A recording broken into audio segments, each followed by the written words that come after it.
सभी सुधी जनों को सादर नमस्कार। नवंबर के महीने में YouTube के अपने इस चैनल पर जितने व्याख्यान मैंने दिए हैं या वक्तव्य प्रस्तुत किए हैं, एक अपवाद को छोड़कर वे सारे के सारे कालिदास से संबंधित हैं। मेरे मन में यह विचार था कि इंग्लैंड में शेक्सपियर के गांव में स्ट्रेटफोर्ड अपॉन अवन में साल भर शेक्सपियर का स्मरण प्रतिदिन होने वाले नाटकों के द्वारा, उनके नाम पर होने वाले विविध आयोजनों के द्वारा और भोजनालयों में, रेस्तराओं में उनकी तस्वीरों के द्वारा, उनके 3-3 म्यूजियमों के द्वारा, जिनमें विश्व भर से पर्यटक देखने आते हैं, और प्रतिदिन जो शेक्सपियर का एक नाटक वहाँ खेला जाता है उसको दुनिया भर से लोग देखने उस गांव में आते हैं। वह एक विश्व का बड़ा पर्यटन केंद्र शेक्सपियर के कारण बन गया। वहाँ साल भर नित्य शेक्सपियर की स्मृति होती है। वैसी स्मृति हम कालिदास की कहीं पर क्यों नहीं जगा सके। हमारा कैसा यह सांस्कृतिक बोध है। यद्यपि जो संस्कृत का अध्ययन करते हैं, संस्कृत साहित्य में रमे हैं, उनको तो नित्य प्रति कालिदास का स्मरण होता ही है। उनके लिए नित्य कालिदासोत्सव है। परंतु एक माध्यम से भी कालिदास का स्मरण हो, कम से कम एक माह हो, इस विचार से मैंने कालिदास के संबंध में निरंतर कुछ निवेदन किया। आज के इस वक्तव्य में मैं कालिदास विषयक 2 अपने प्रकाशनों के संबंध में चर्चा करूंगा या सूचित करना चाहूँगा। कालिदास विरचित मेघदूत का नया संस्करण मेरे द्वारा यह अभी छप करके आया है। 2-3 दिन पहले ही इसकी प्रति मुझे प्राप्त हुई है। यह लगभग 65 पृष्ठों की विशद भूमिका के साथ मेघदूत का व्याख्या सहित प्रामाणिक संस्करण है। भूमिका के साथ प्रतिपद्य का पदच्छेद, अन्वय, संस्कृत में प्रबोधिनी शीर्षक व्याख्या, हिंदी में पदार्थ दीपिका टीका, फिर भावार्थ और पल्लविनी शीर्षक से प्रत्येक श्लोक पर प्रतिपद्य टिप्पणियाँ, यह इस संस्करण की विशेषता है। इसमें जो टिप्पणियाँ प्रस्तुत की गई हैं उनमें मेघदूत पर प्राचीन टीकाकारों के द्वारा किए गए विमर्श को ध्यान में रख करके और प्रतिपद्य व्याख्या प्रस्तुत की गई है।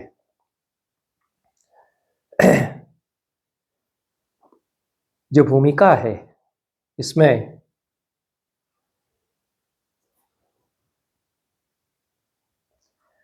कालिदास का संपूर्ण परिचय जिज्ञासुओं के लिए देते हुए उनकी रचना भूमि और रचना काल, दिङ्नाग से उनके विवादास्पद संबंध, उनकी सारी कृतियों का परिचय, 3 नाटक, महाकाव्य और ऋतुसंहार, इनका परिचय देने के पश्चात मेघदूत पर विस्तार से भूमिका में विचार किया गया है।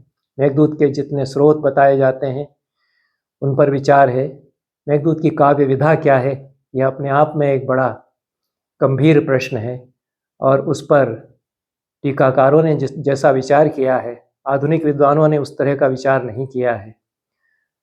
काव्य की कोटि क्या है मेघदूत की, फिर उसमें जितना जिज्ञासु जनों के लिए, विद्यार्थियों के लिए उपादेय विचार हो सकता है, रस, शैली, अलंकार, इनकी दृष्टि से मेघदूत की मीमांसा की गई है। पर कुछ नवीन दृष्टि से भी मेघदूत पर विचार प्रस्तुत किए गए हैं। मेघदूत एक पुरुष की दृष्टि से लिखा गया काव्य है और उसके कारण एक अलग प्रकार का वैशिष्ट्य उसमें आता है, एक पुरुषवादी दृष्टि उसमें आती है। उसके साथ मेघदूत की एक अपूर्वता भी है जो अन्य किसी काव्य में संस्कृत में नहीं मिलती, उसका भी संधान किया गया है। मेघदूत में सीताराम वृत्तांत की समाधि है, ऐसा कुछ टीकाकार कहते हैं।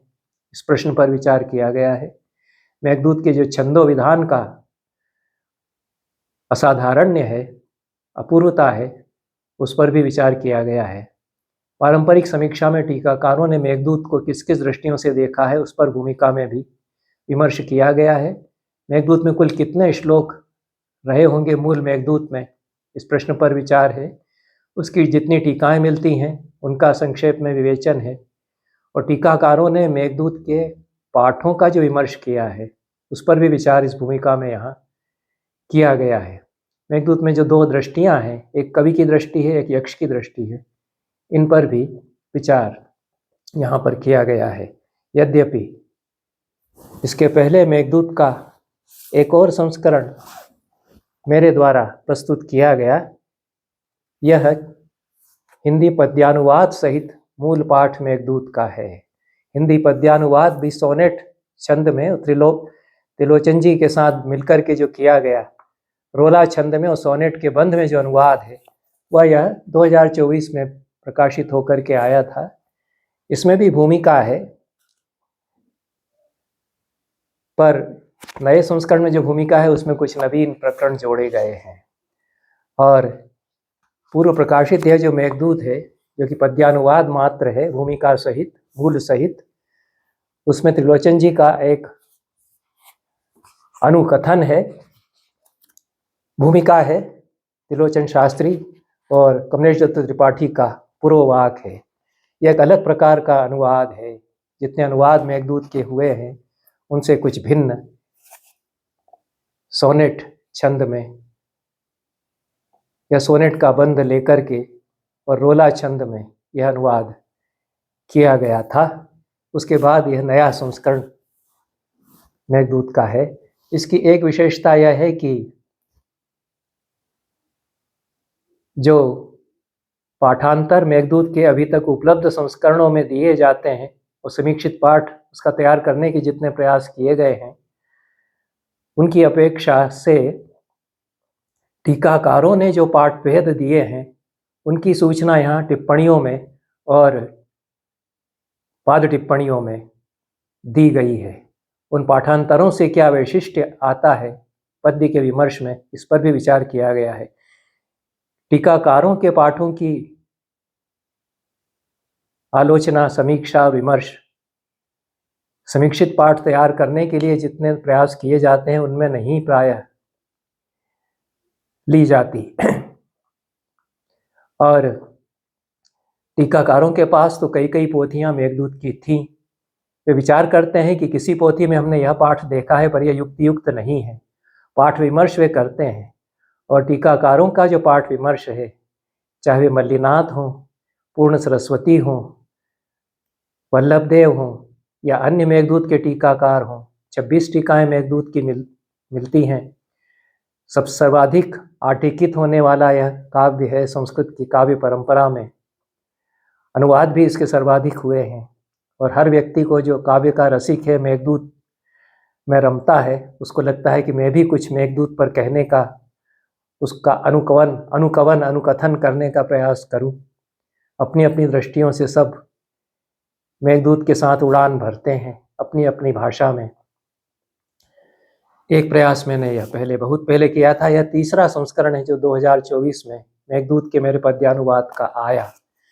पहला संस्करण इसका कालिदास अकादमी के द्वारा बहुत पहले प्रकाशित किया गया था, वह समुचित वितरण उसका नहीं हो सका। दूसरा संस्करण रामकृष्ण प्रकाशन सावित्री सदन विदिशा के द्वारा आया, वह भी समाप्त हो गया था। उसके पश्चात यह तीसरा संस्करण विश्ववाणी प्रकाशन भोपाल के द्वारा प्रस्तुत किया गया। यह पद्यानुवाद सहित मेघदूत का एक संस्करण, और दूसरा यह विद्यार्थियों, जिज्ञासुओं, मेघदूत को समझने की इच्छा रखने वालों के लिए एक ऐसा प्रयास है जो मेघदूत को उसकी समग्रता में भी समझ सकें।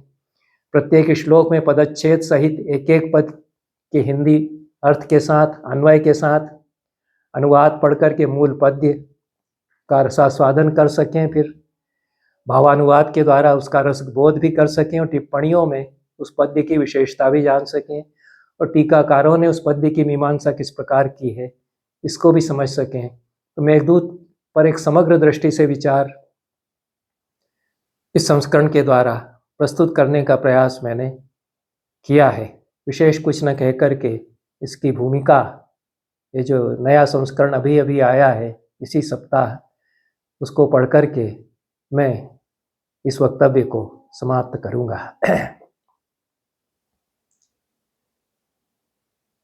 कालिदास के मेघदूत के सैकड़ों अनुवाद विभिन्न भाषाओं में हुए हैं।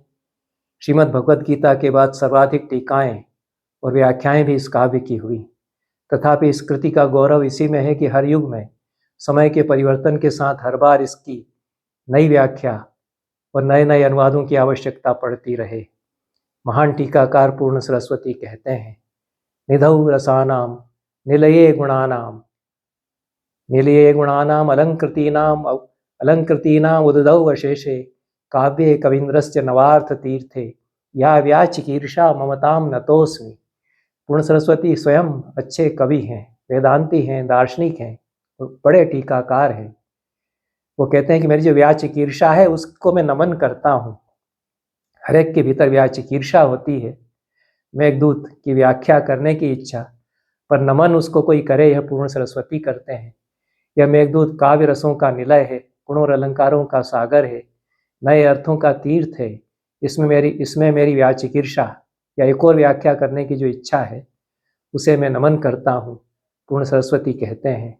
पूर्ण सरस्वती का आशय यह है कि मेघदूत जैसी महनीय रचना की व्याख्या करने की इच्छा हर रसिक की ऐसी बलवती हो जाती है कि उसके आगे वह विवश होकर के नई व्याख्या के लिए लेखनी उठाता है। नतोस्मि का अभिप्राय यही है कि मैं झुक गया, अपनी उस व्याचिकीर्षा के आगे मैंने स्वीकार कर लिया, उसके आगे झुकना, चलना उसके अनुसार। मेघदूत की अपार लोकप्रियता के कारण उसमें कतिपय प्रक्षिप्त पद्य जुड़ गए हैं।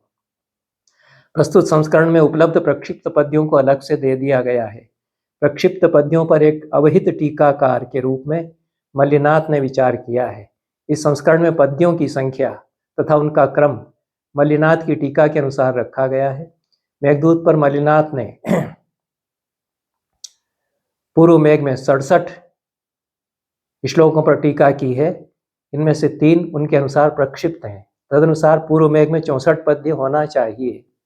मेरी धारणा है कि कालिदास ने पूर्व मेघ में 64 पद्य ही रखे थे और उत्तर पद्य के 54 पद्य मिलाकर 118 पद्यों का प्रामाणिक पाठ मेघदूत का स्वीकार करके मेघदूत के प्रत्येक पद्य का अन्वय के अनुसार पदार्थ दीपनी में एक एक पद का अर्थ, प्रबोधिनी संस्कृत व्याख्या तथा हिंदी भावार्थ और पल्लविनी विस्तृत टिप्पणियों के साथ प्रस्तुत संस्करण में मेघदूत को विद्वज्जनों, अनुसंधाताओं तथा सामान्य पाठकों सभी के लिए ग्राह्य बनाने का प्रयास किया गया है।